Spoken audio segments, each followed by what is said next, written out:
Aleluia. Boa noite. Graça e paz. É uma honra estar aqui. Já chorei.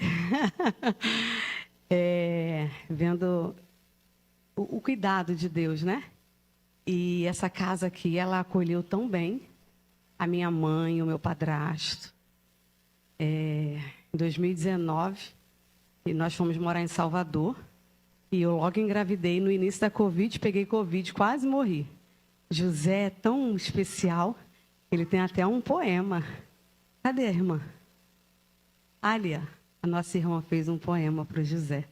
Então eu estou aqui hoje, nessa noite, grata ao Senhor pelo cuidado. E eu sei que o Senhor vai transformar sonhos nessa noite. Feche os seus olhos. Pai, obrigada por essa noite. Obrigada porque a inteligência emocional, antes de vir do homem, ela já vem de ti.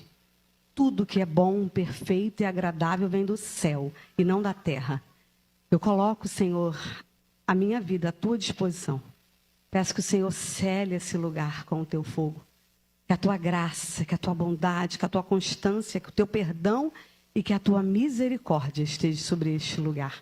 Envia teus anjos ministradores para ministrar a cada corpo, a cada alma, a cada mente. Que o Espírito Santo do Senhor esteja aqui, conosco, do começo ao fim. Muito obrigada por esse lugar, muito obrigada por essa casa, muito obrigada por cada família aqui representada e pela vida do pastor Anderson. Que o Senhor possa abençoá-lo onde ele estiver, em nome de Jesus. Amém. Inteligência emocional. Vocês conseguem enxergar? Eu acho que eu fiz muito pequenininha, né?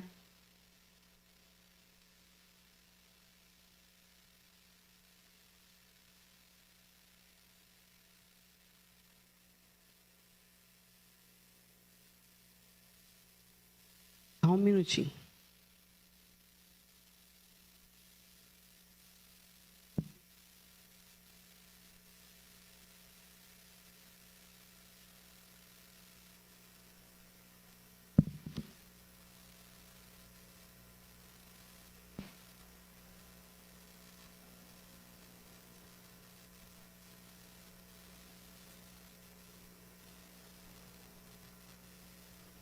Pessoal, só um minutinho, porque eu não consigo enxergar tão longe.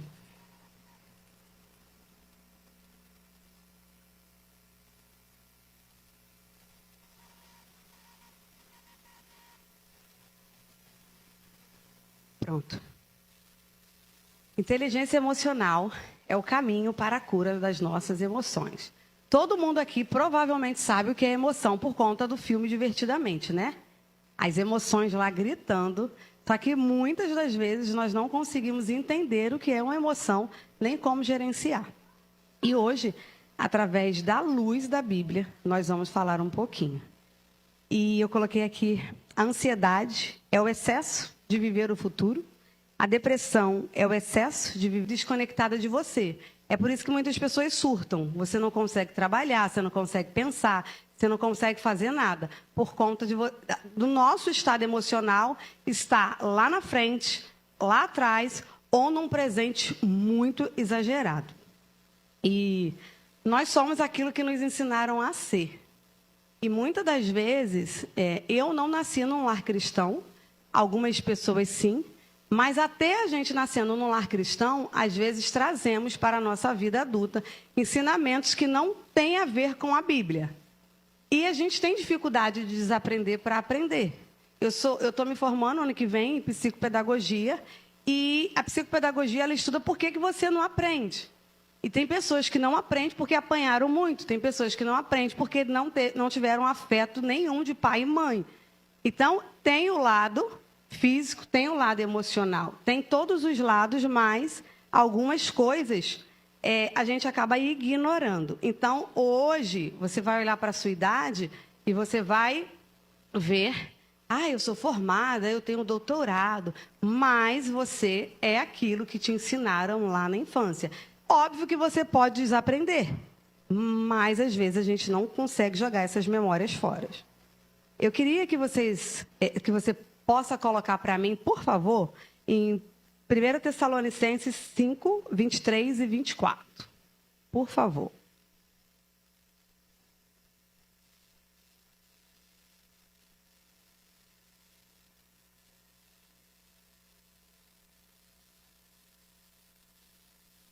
Eu vou lendo aqui com vocês.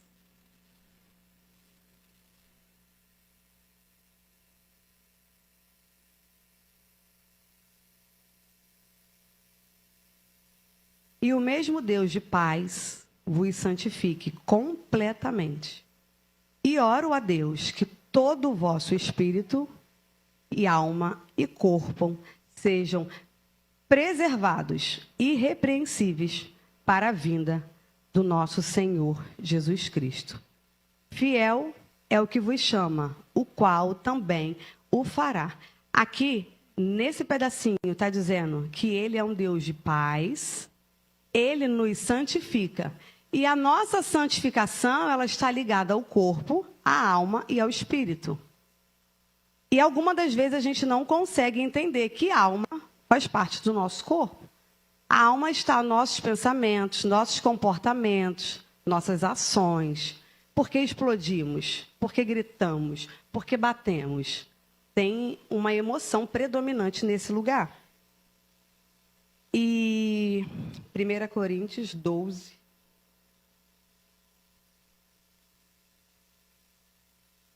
Vamos falar de inteligência emocional à luz da Bíblia, porque ele é o primeiro mestre dos mestres dentro da área emocional.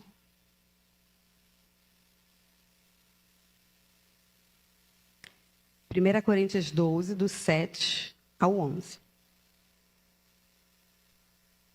Mas a manifestação do Espírito é dada a cada um para proveito comum, porque a um é dada pelo Espírito a palavra de sabedoria, a outro a palavra de conhecimento, pelo mesmo Espírito, a outro a fé, pelo mesmo Espírito, a outro os dons de curar, pelo mesmo Espírito, a outro a operação de milagres e a outro a profecia, a outro o discernimento de espírito e a outro os diversos tipos de línguas e a outro a interpretação das línguas.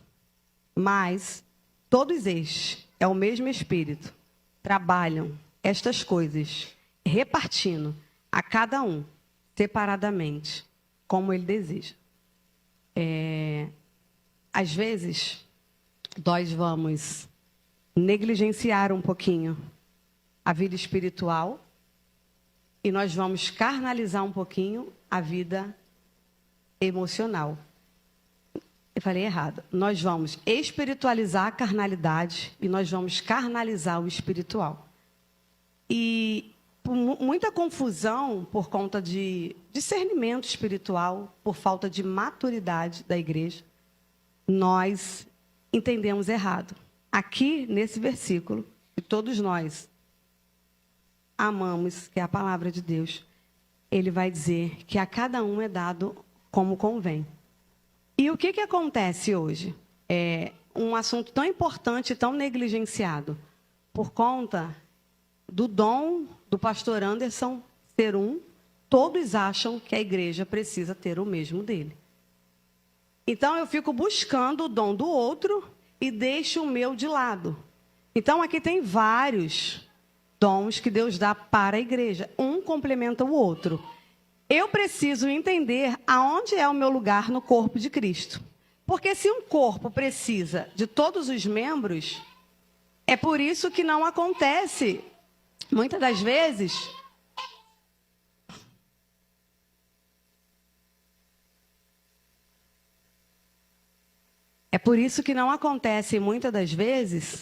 o entendimento correto e a cura no meio do povo, por conta de nós negligenciarmos o nosso dom.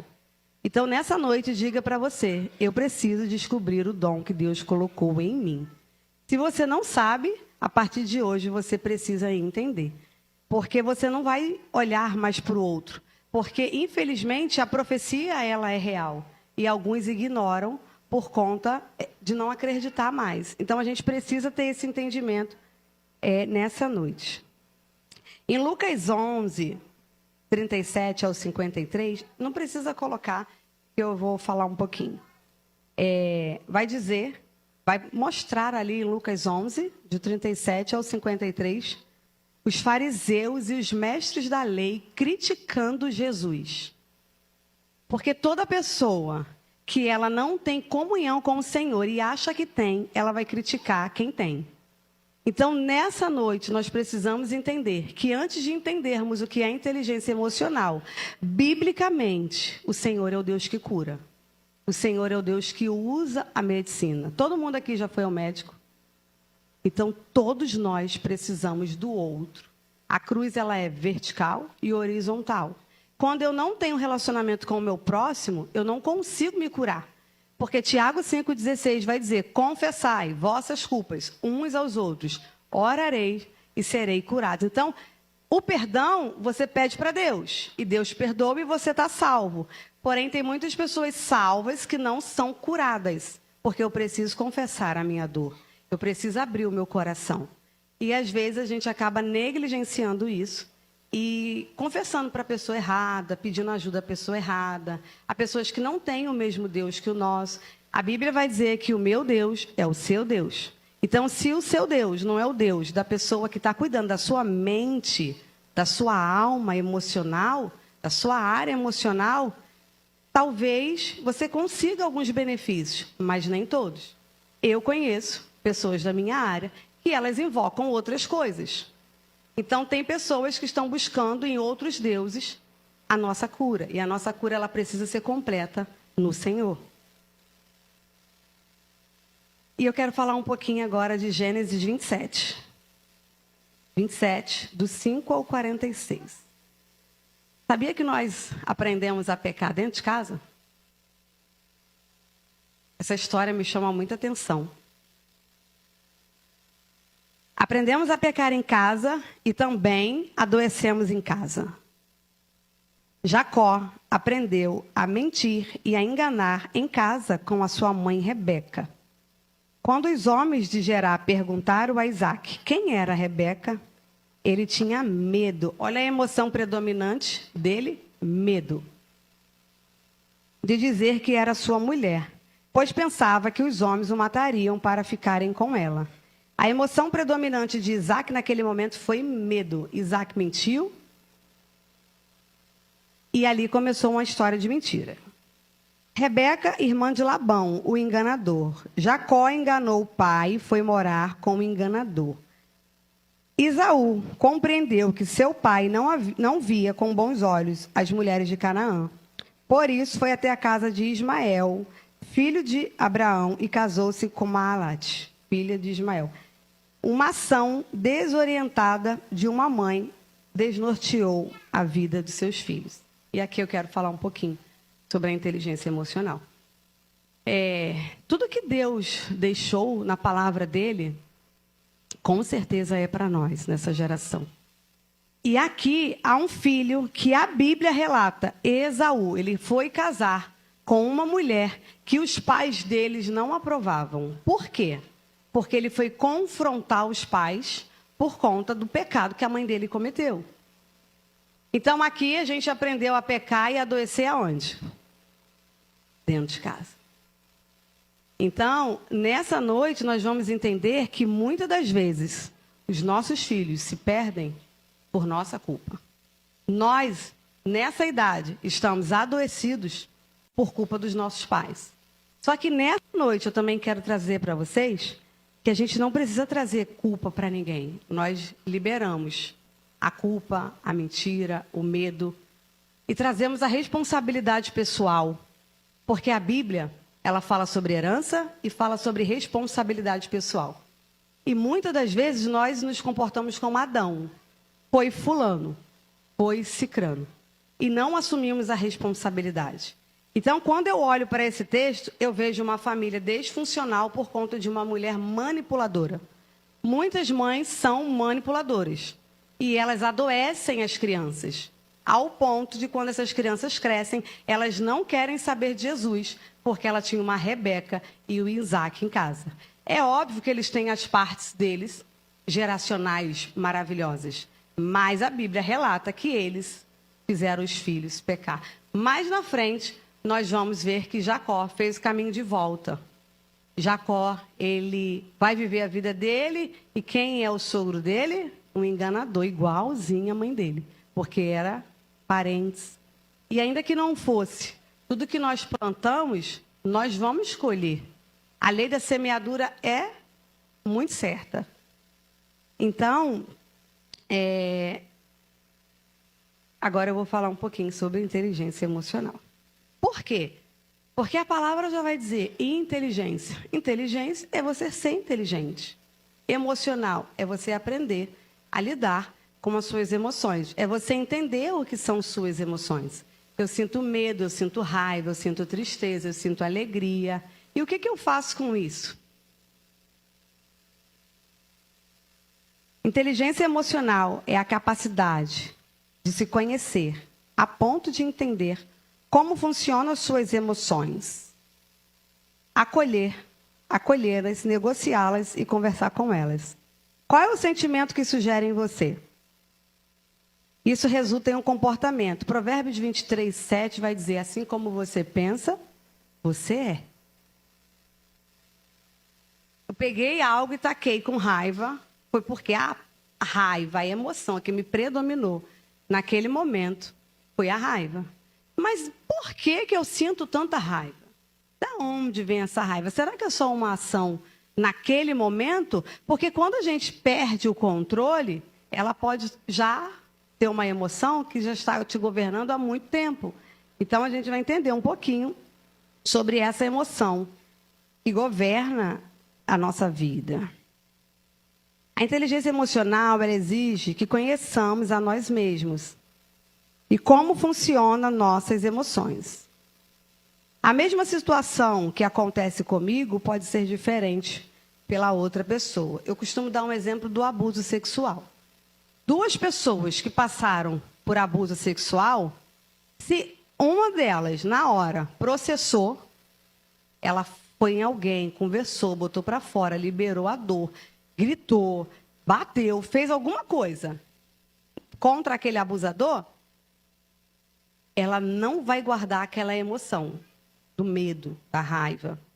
Agora, a mesma situação com outra mulher, ela fez e ficou com vergonha, porque o inimigo ele faz isso. Cala a boca, não fala nada, não tem nada a ver, não conta para ninguém. E Davi vai dizer que quando eu me calo, os meus ossos apodrecem.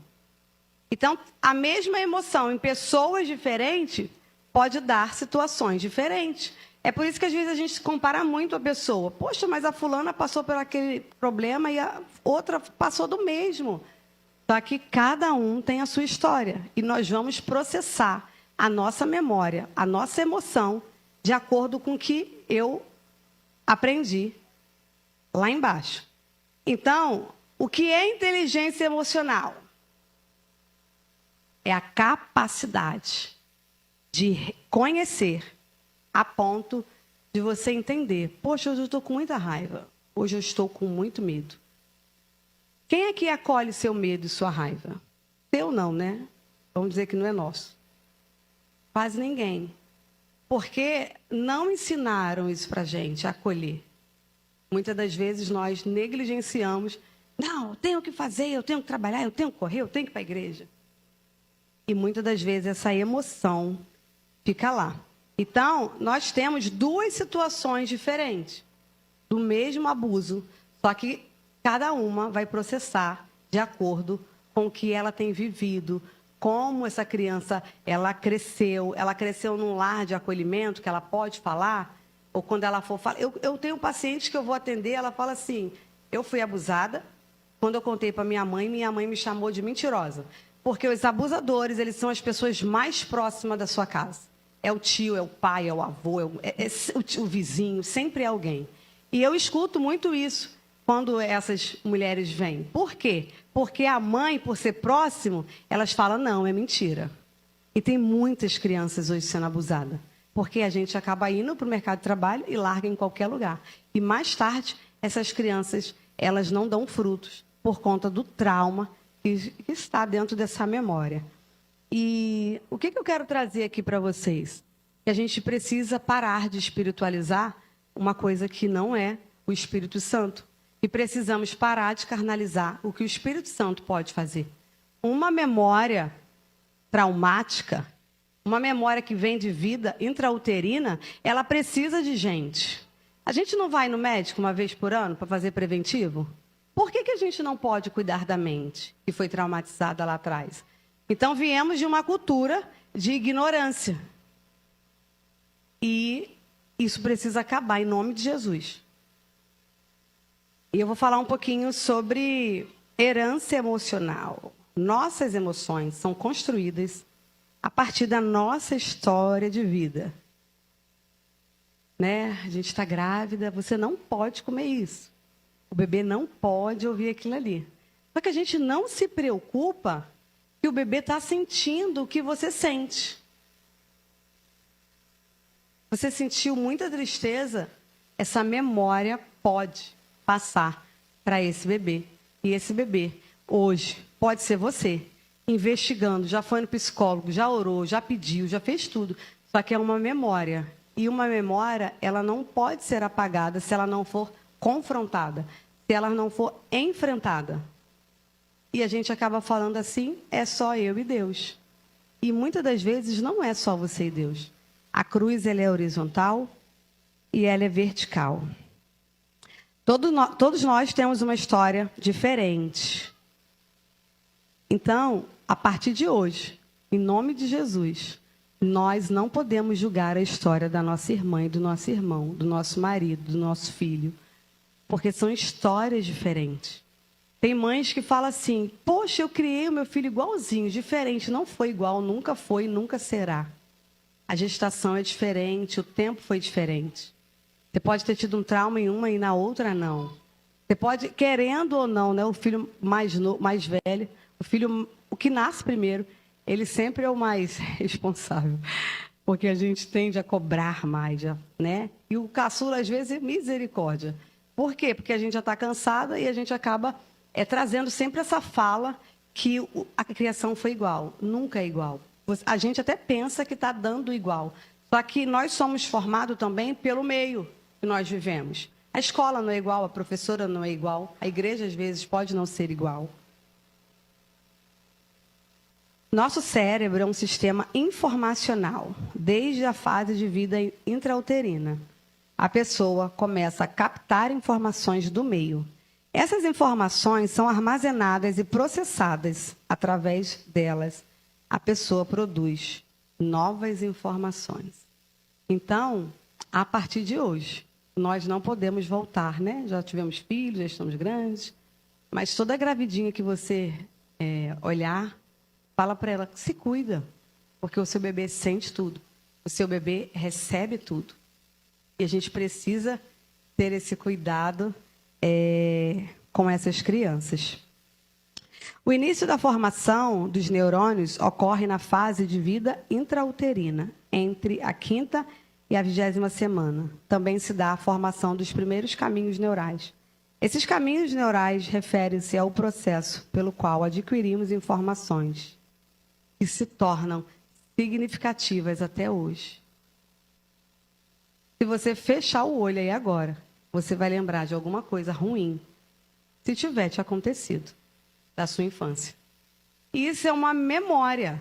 E essa memória, ela precisa ser confrontada para que ela possa ser retirada. Vou dar um exemplo de uma memória aqui. Escassez. A pessoa que vem de um lar muito escasso, não estou falando de financeiramente, estou falando no geral. Escassez moral, financeiramente, intelectual. Ela vai viver uma vida achando que tudo para ela está bom. Porque ela veio daquela área com pouco. Então, ela não consegue, às vezes, avançar. Por quê? Porque ela não se sente merecedora daquilo ali. E ela acostuma, principalmente com o ambiente que ela está. Se ela estiver em um ambiente que é de escassez, ela vai paralisar ali e vai ficar. A Bíblia nos chama de quê? Nós somos filhos do rei. Nós somos filhas. Nossa, é tanta promessa. E quando nós nos olhamos, aonde está essa promessa? Porque a religiosidade, ela tomou isso da igreja. Então, a gente olha muitas das vezes para o ímpio, onde ele, às vezes, consegue, como a Bíblia fala, de forma difícil, e nós paramos por conta de ter vindo de um lar escasso. Então, quando eu falo escasso, não é a falta de comida, é a falta de afeto, é a falta de carinho, é a falta de um toque. E o ser humano, ela tem necessidade de abraçar e de beijar.